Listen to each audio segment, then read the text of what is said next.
Halo semua, perkenalkan nama saya Vin Bintang Partubis Tumorang dengan NPM 2217051080 dari Fakultas MIPA jurusan Ilmu Komputer.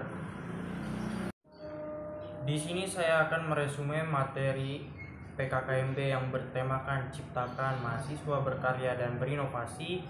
Materi ini disampaikan oleh Bapak Yusri Andi berjudul Peran Kepolisian Republik Indonesia dalam Mengatasi Kejahatan Digital. Isi dari materi yang disampaikan adalah tentang Undang-Undang ITE, seperti perbuatan yang dilarang yang dapat dikenakan pidana, penjara, atau denda. Perbuatan yang dilarang seperti bermain slot atau perjudian online ini juga sudah dilakukan pemblokiran di beberapa situs yang terkait.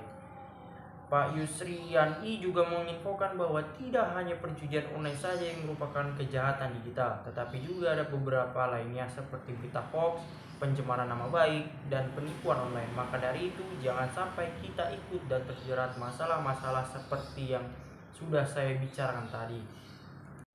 Selanjutnya adalah materi yang kedua pada hari yang pertama yang disampaikan oleh Ibu Susetya Herawati yang berjudul Pengembangan Karakter Mahasiswa sebagai Intelektual, sebagai Anti Kekerasan atau Anti Perundungan.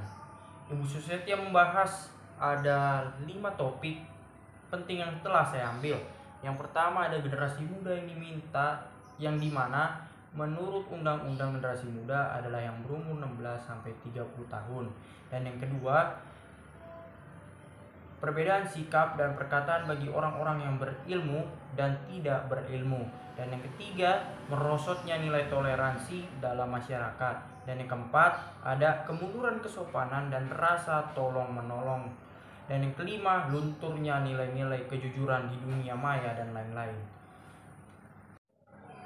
Dan materi yang ketiga pada hari yang pertama yang dibawakan oleh Dr. Kiai Haji Said Akil Siroj yang berjudul Pengembangan Karakter Mahasiswa dalam Perspektif Agama, yang berisi sejarah dunia Islam yang sistem pimpinannya adalah khalifah. Jadi di sini saya akan meresum materi pertama hari yang kedua yang disampaikan oleh Profesor Heriadi SHMS yang berjudul Merdeka Belajar Kampus Merdeka, yang menjelaskan tentang indikator profil pelajar Pancasila, tujuan Merdeka Belajar Kampus Belajar Hak Mahasiswa. Jadi di sini saya akan meresum yang materi kedua hari kedua yang disampaikan oleh Profesor Dr. Asep Sukahar yang berjudul Kesadaran Lingkungan Hidup, Manajemen Risiko, dan Kampus Sehat. Yang lingkungan hidup terdiri dari tiga indikator. Yang pertama lingkungan alam, lingkungan buatan, dan lingkungan sosial. Kampus Sehat, program Kampus Sehat yang merupakan gerakan untuk hidup sehat pada tatapan perguruan tinggi. Dan materi yang ketiga pada hari yang kedua yang berjudul Etika dan Norma Kehidupan Kampus. Materi yang disampaikan berisi tentang sebagai mahasiswa tidak hanya semata-mata meninggikan nilai IPK, tetapi juga mengembangkan nilai tersebut dalam bidang organisasi yang ada agar bisa belajar kepemimpinan dan mampu mengeluarkan pendapat dan sebagaimana mestinya. Jadi di sini saya akan melakukan resume pada hari yang ketiga materi yang pertama yang berjudul Sistem Pendidikan di Perguruan Tinggi, kaitannya kebijakannya Kampus Merdeka Belajar, yang disampaikan oleh Dr. Eng Suripto Dwiwono, yaitu Dekan FMIPA Universitas Lampung, yang bertema menyiapkan SDM untuk era industri 4.0 dan society 5.0. Jadi di sini prioritas utama di perguruan tinggi dalam 5 tahun ke depan adalah menciptakan SDM unggul pemimpin masa depan. Yang kedua, proses utamanya adalah pembinaan, pembelajaran, pencetakan karakter mahasiswa perguruan tinggi. Selanjutnya yaitu materi kedua pada hari yang ketiga yang berjudul Sistem Perkuliahan Administrasi Akademik.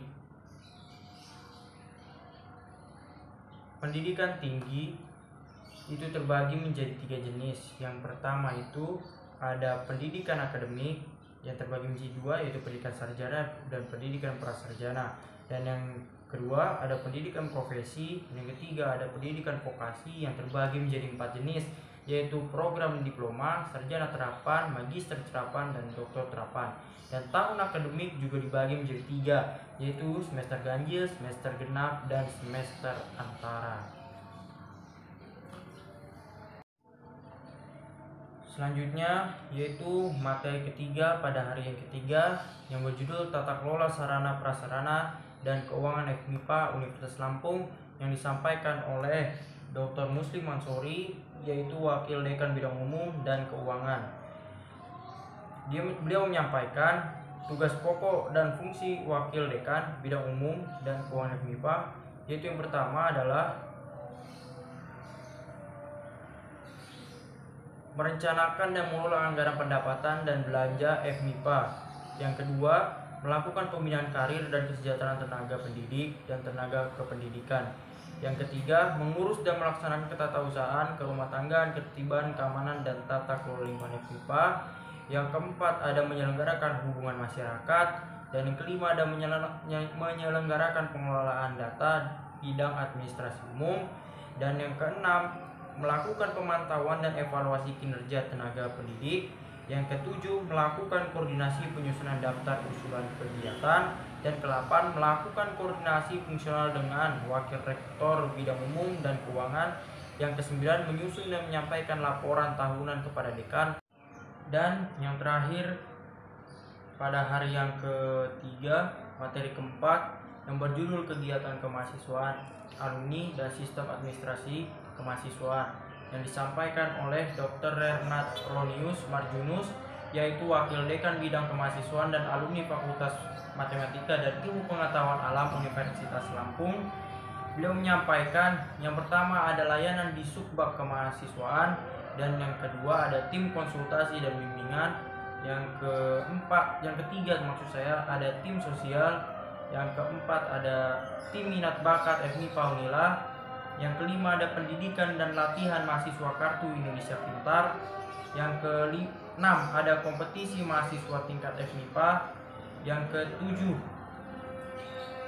ada kompetisi nasional mahasiswa Kemedikbud. Yang kedelapan ada kompetisi internasional mahasiswa. Yang ke-9 ada organisasi kemahasiswaan FMIPA Unila. Yang ke-10 surat keterangan pendamping ijazah. Dan kita telah sampai pada PPKMB hari yang keempat. Materi yang pertama yaitu sistem perkuliahan. Materi yang kedua yaitu kurikulum jurusan ilmu komputer.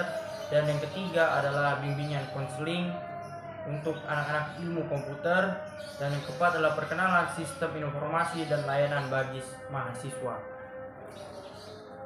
Jadi itu dia materi PKKMB dari hari pertama hingga hari yang terakhir. Sekian dari saya, terima kasih.